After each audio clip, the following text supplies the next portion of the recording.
जोहार के सनम को तेना नवा वीडियो पे सगुन दाराम तेना वीडियो दो अविनाश सोरेन गोंके ऑल ओड़ा रापुत रे खेलोड कहनी खन सार कथा ले तबन गलोचा थार चलो लासिन गुमन मांग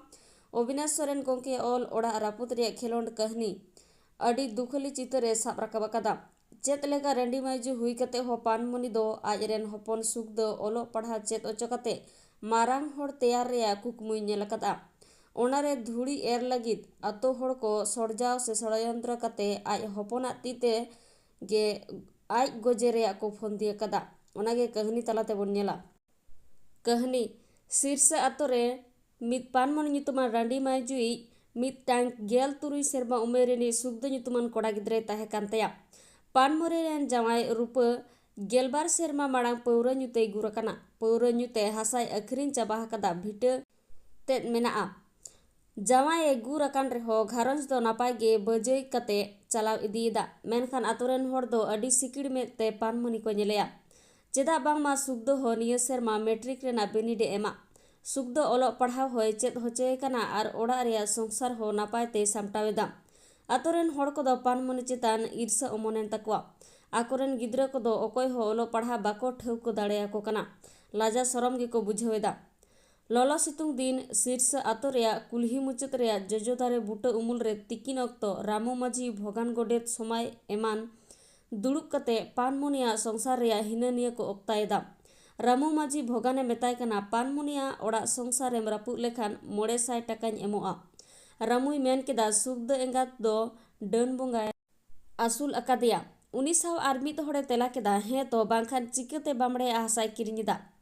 समय मेन केदा होला इनिरेन डांगरी गोय एकना जान ठेन नेल कते डन कनाय मेन कते बोन हेलेज गद कया भोगान गोडेत मेन केदाय बांग या डन ढेनसा ते गोज लाय खान आज रेन कोड़ा थाना रे केस अबोना पुलिस तुनुम तुनुम ते बेजाय को दाल बोना आर आतोरेन सानाम होड़ तोल कते जिहोल रे को खड़ बोना तबे चे लेकाते बोन गोजेया समय मेन केदा रामुई मेन केदा उनी रांडू माजू दो सड़जाव कते गोजे हुयुआ सुख दो ती तेगे नोवा गे तो अबुआ खेलोड दो पानमनी गोजे रे फोंदी अटाव कते हसुड़ केदा को एन हिलोआ दुपुड़ु मिद दिन भोगान गोडेत पानमनी साव गडिया घाट रे ᱧᱟᱯᱟᱢᱮᱱᱟ भोगाने मेन केदा आमी गिद्र अडी जोर हंडी पौर ᱧᱩᱭ एहब अकादा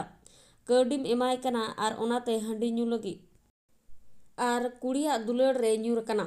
बाम पति अकान खान वीडियो कते नेलेमे जखन हंडी पौर ᱧᱩ कते पारकम रे गिति कोआ उन जखन मोचा जीताय में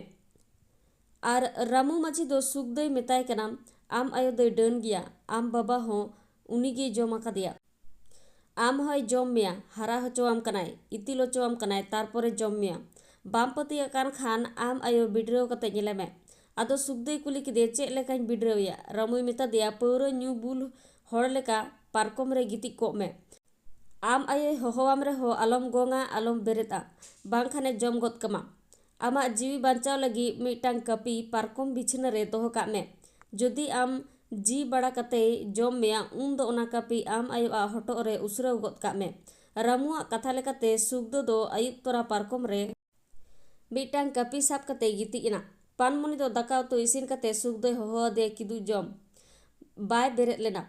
नोंका पे पुन धा होहो दे या बाय बेरेत लेना पानमनी भाभी केदा सरीगे हंडी ᱧᱩᱭदा सेचेत हापे मोचन जी लेताय गे नोंका मेन कते जी हेलाव कना आर सुख दो गिति गिति आया दोहो सापड़ाव कपी साब कते आचका गे पानमुनिया हटो ए हेलेज किदा वीडियो तो नोडे मुचादेना वीडियो मुचाद तबे नेल लगित सनाम को गे साइज सरहाव नेक्स्ट आरो मिटना वीडियो ते सेटर थिन नोडे गिन मुचादेया सनाम को सगुन जोहार।